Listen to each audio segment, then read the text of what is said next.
Welcome back, Riverside City College. Today, we're diving deep into the heart and mind of my good friend, Dr. Shari Yates, who's the Dean of Career and Technical Education here at RCC.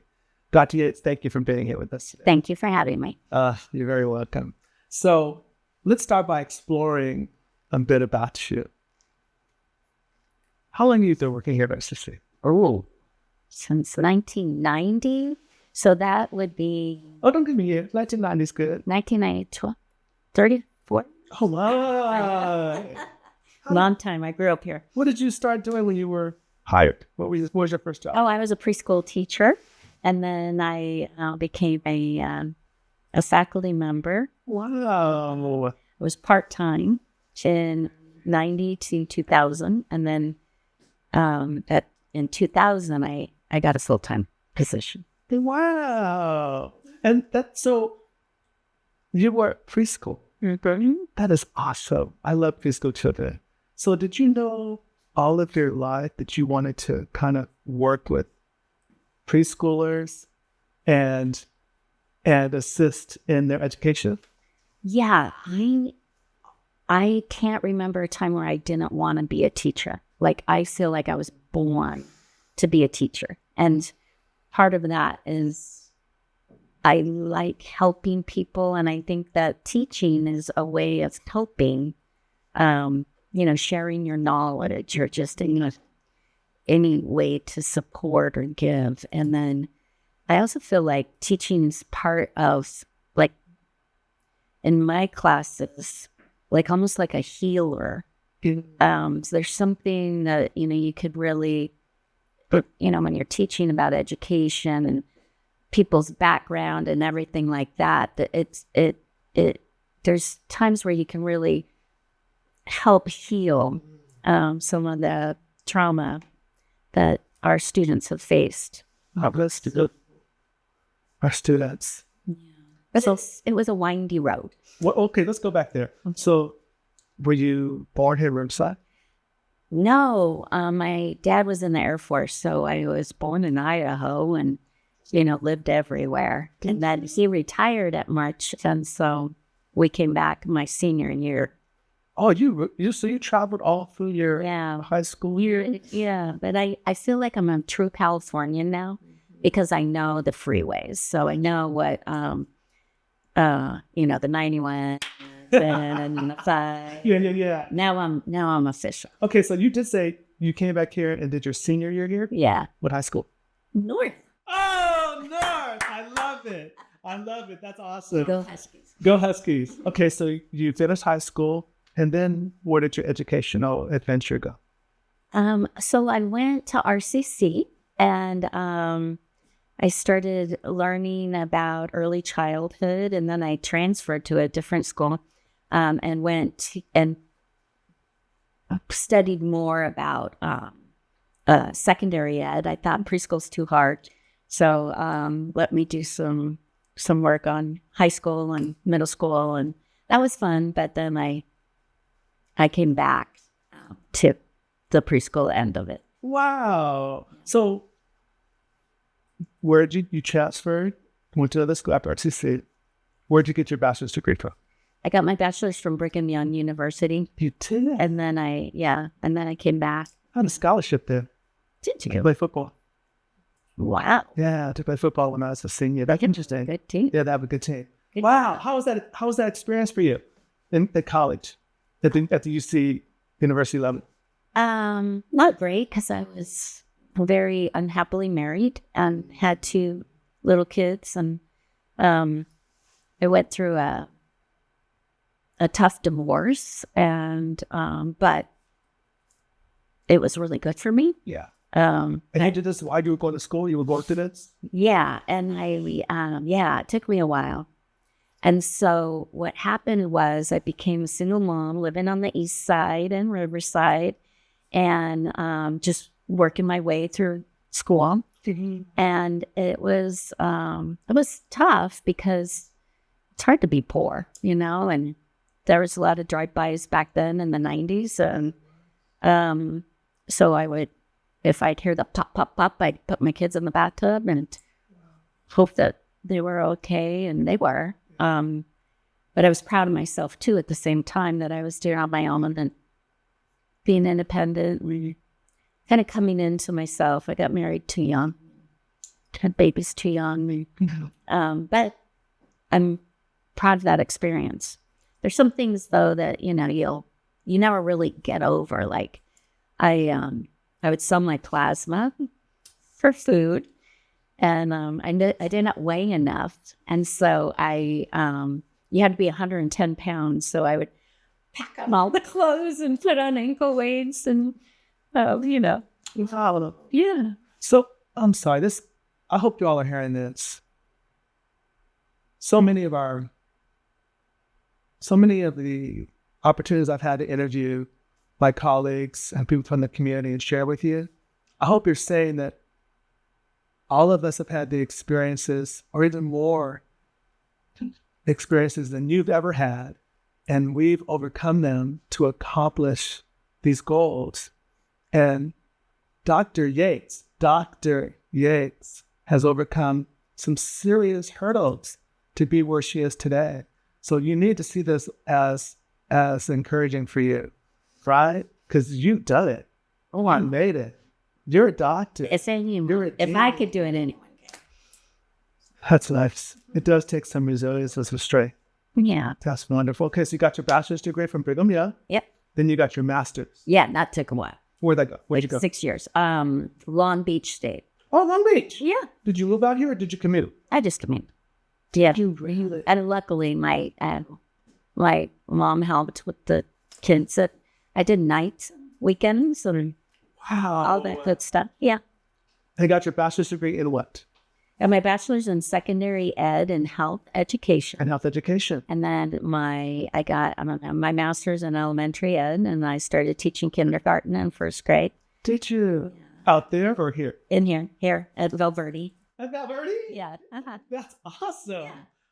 Yeah. Wow. Taught preschool and then became a faculty member just part-time, and never thought I could do any of it, but you just did. Thanks. Did you ever see yourself earning a doctorate? No. And I really wasn't interested. I just thought, that'll really help me on the pay scale. And because I didn't think I would ever be an administrator.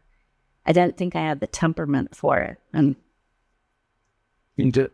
Well, I have this dragon with a temper. I like that. So you earned a doctorate.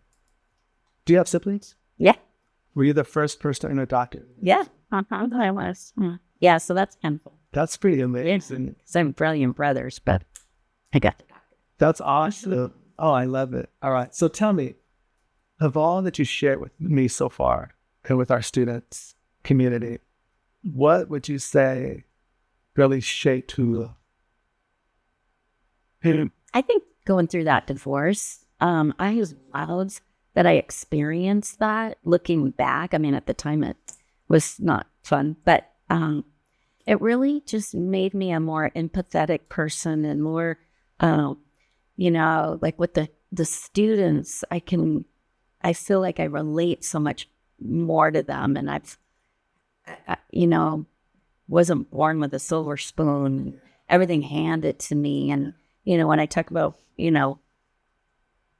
standing in food lines and the welfare office, with the kids, I think a lot of our students relate to that, or they just know that you can have a past that you wind your way through and navigate. I think so many of our students look at us and go, wow, they made it. And then they'll realize that we're going through the same struggles that they went through. Yeah. We just got to keep pushing. Yeah. And it's not just easy, I don't think, for anyone, but it's believing in yourself enough, and then just there you go. And even that fear, though, just like, you know what? I'm not a coward. Just go. Just try. Believing is. So would you say that One more time for our students. Believe in yourself. Believe in You are not a coward. and you are not a coward. That's just go for your dreams and try to get the self-doubt to shut up. And that little voice. Yeah. Yeah. And yeah, that voice is strong. So That's very strong. Sometimes. yeah. I still deal with that voice sometimes. Oh, all the time. Yeah, the imposter. Yes. Yes. The imposter syndrome. So I'm such an imposter. You and I both. Oh my goodness. So these challenges that you faced, that you overcame, how did you use it to propel you forward? Well, like with the kids, I didn't really have a choice.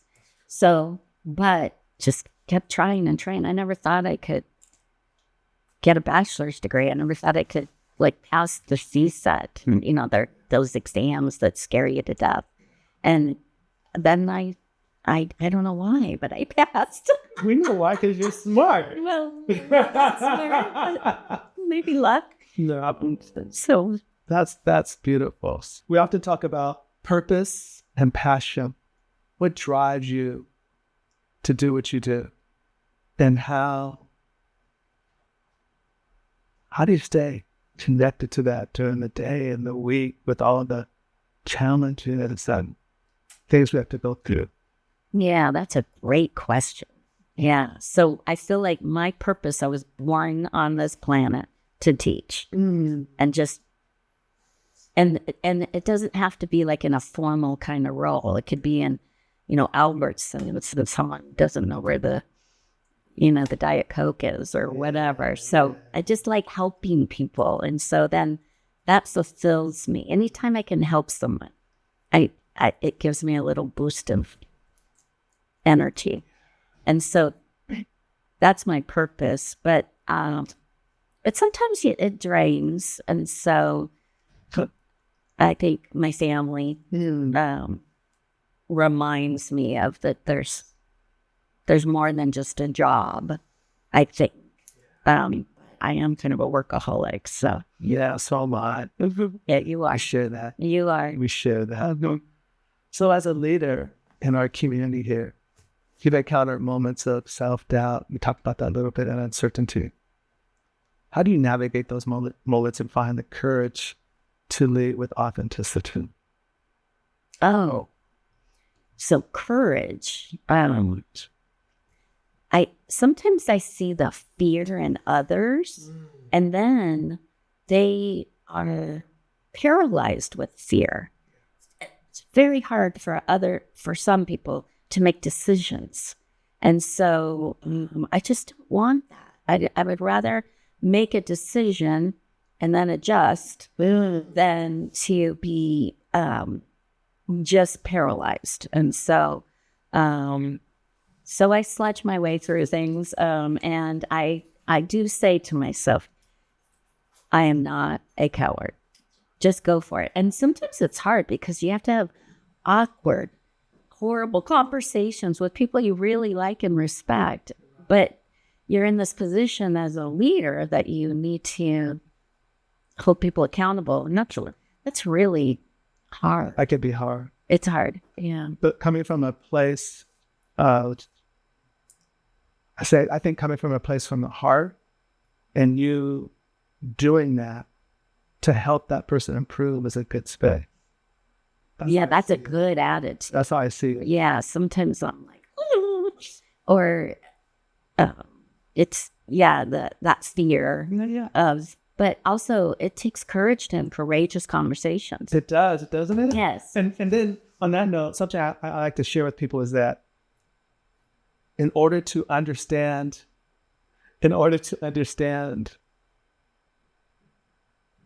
I want to get this right. Cannot be courageous unless you understand fear. Ooh. Tell me more. So the fact that we've been through trials and tribulations, hardships, and really understand fear in our past, that's what's helped us to be courageous today. I've never thought of it like that, but that makes so much sense. And especially where I get I am not a coward.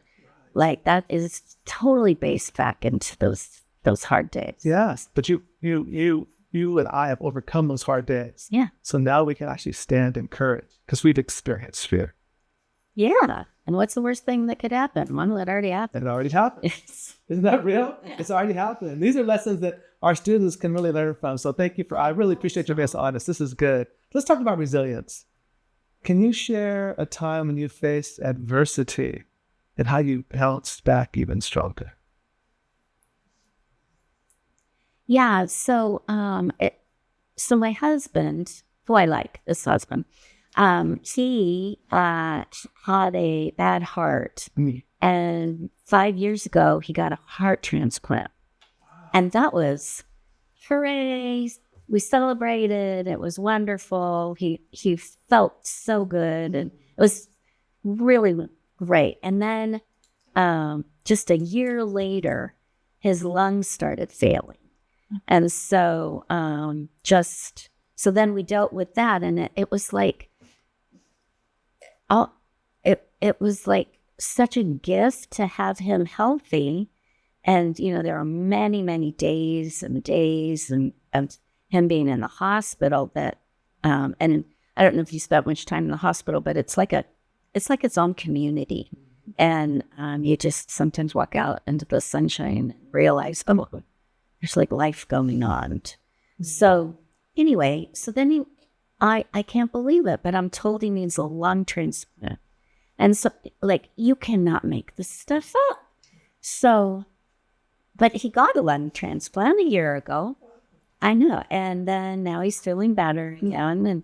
And so part of my resilience is you just never know what's going to happen. And that is where you need to just live in the now. Live in the now. Otherwise, it's just fearful all the time. What's going to happen next? What next body part is he going to, say? What, do I need to have a kidney on storage or, what the heck? And with him and I'm just lucky to have him in my life every day that I have him. And that's how I deal with adversity. So I think that does make me a little more resilient because I've been through that. And I know because there's so many times where I thought, I'm not sure I'm ever going to see him again. As he's getting loaded up in ambulances or they've done the heart paddles in front of me. Then I'm like, if I do lose him, what he's given to me, I'll never. You know what I mean? And so that helps me be really resilient. And to also give that to other people. Yeah. That's amazing. That's why you're so strong. I didn't know this about your husband. Thank you for sharing that with me. That's real resilience. That's very resilient. I'm sorry. So, y'all, this is, again, another point that Dr. Yates has made is life has its challenges that it will throw at us. There's our responsibility to step up and meet those challenges head on, like you've done. Well, I have choice again. You don't have a choice. Well, actually, you do. You can go the other way. You chose not to. I could get like immersed and sink down into deep depression. Yeah. Yeah. But I think also we need to give ourselves moments where we're going to pout. I agree. And be mad. Yeah. And like, what? How is this fair? And then, move on. Because who wants to live like that? Right. So. I don't. No. And there's other times where, have you ever detached? Like, you just I'm not dealing with this right now. I just detach from it until I can come back and be back in this body and okay, here we go. So part of I try to purposely detach in ways. So ways I do that is I'll get up in the morning and I have a ritual. I do my prayers and I meditate. And then I reflect on the day that's coming up. How do you reset yourself? That's a good question. I like to write. Oh, I like to read. And I like to laugh.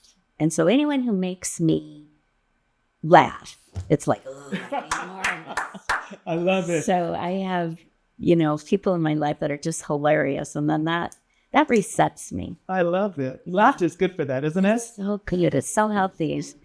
I love to make fun of myself. Yeah. I don't take myself that serious. No. Me neither. That's really good. Okay, so with all your experiences that you've had up to this day, what advice would you give to someone who's just starting their journey here at RCC and how to navigate their own path? I would say be kind to yourself. Like, we are hardest critics. We are very judgmental on ourselves. So can you give yourself a little bit of grace, but then also try to quiet that voice, that self-doubt, that you can do this. You're way more than your self-doubt. So be the person where you are your best. And then like that. But also, if you were my student, I'd say to teach is to learn twice. And so anytime you're studying something and you explain it to someone else, you're learning it even better and even more profoundly. So to teach is to learn twice. And if it's a hard subject and you have an opportunity, you could talk to someone, talk it through to someone, and tell your notes to someone. That is really healthy for you. That's really good. You had a lot of rich phrases in that. I'm going to go back and listen to it, and I'm going to ask Tony to put some of those quotes at the bottom of our description because they were rich, very rich. Okay, so reflecting on this journey, what's one thing you wish you had known when you first started out? Something you want to share with something you want to share with your younger self or with our students embarking on this journey now? It gets better. It gets better. I like that. And it gets better. Yeah, and you're not your doubts. You can just be. It gets better. Isn't you're making me reflect on challenging times. For when you were younger? Yeah, young adult even, because I remember worried about having enough money to put gas in. Oh, for sure. And I would keep a locking gas cap so that nothing's safe in my money. Right? Right. Well, my money, my gas, and which is my money. Yeah. It gets better. It gets better. Yeah. That's beautiful. So if life were a soundtrack, what's one song that represents you and why? Okay, I thought, this is silly, but there's a Disney Madagascar show that I like to move it. Oh, yeah. I like that. I am. Yes. Yeah, I love that because I don't like to hold still, and also just keep moving towards your goals. Wow. And I also like the Miley Cyrus song, The Climb. Have you heard of that? And it's like there's always going to be another mountain. So just keep climbing. And then you think, but there's another mountain. Yeah. So just keep. You know what? You're right. There's always going to be a mountain, but you can do it. And just keep moving. That's what life is. Keep moving. Like, I like it. Moving. That's right. Oh, I love it. That's good. That's real good. Okay, so in closing, what message or insight would you like to leave with students of Riverside City College? What do you hope they take away from our conversation today? Oh, gosh. There's so many people who care about you. I see my younger self in you. I'd love to help you. And a lot of the work has to be in your own head of you getting beyond that self-doubt, but also could you please, if you need any help, reach out to us because there's a whole team that is just set up to support you. We have so many resources going to how can we help? What do you need to know? What can we do to help? And so let us try. And remember, it'll make me feel good. That's right. Help us both feel good. Wow, that's beautiful. Thank you. Thank You're so beautiful. Oh, thank you for being here today. I really wanted you to be on the show because I want the students to get to know you, because you're the leader of CTE, and so many of them love what they're learning here at the college. And I wanted them to put a face to the name. And I want you all to know, even though Dr. Yates is very, very busy, if you have a challenge, she will make the time to talk to. That's the type of person that she is. Yeah. So, and my job is to support students. So I'd love to help you. all right. So, thank you again for joining us today. And what we're going to do is we're going to put a lot of the things we talked about in the description, including your email, if that's okay. Sure. And possibly some links to some of the resources that you mentioned as well. I think that'll be real good for you all. So we'll do that when we post this. And also, I just want to say thank you. Thank you for being here. Thank you for being here. We appreciate you. And we look forward to seeing you soon. Good.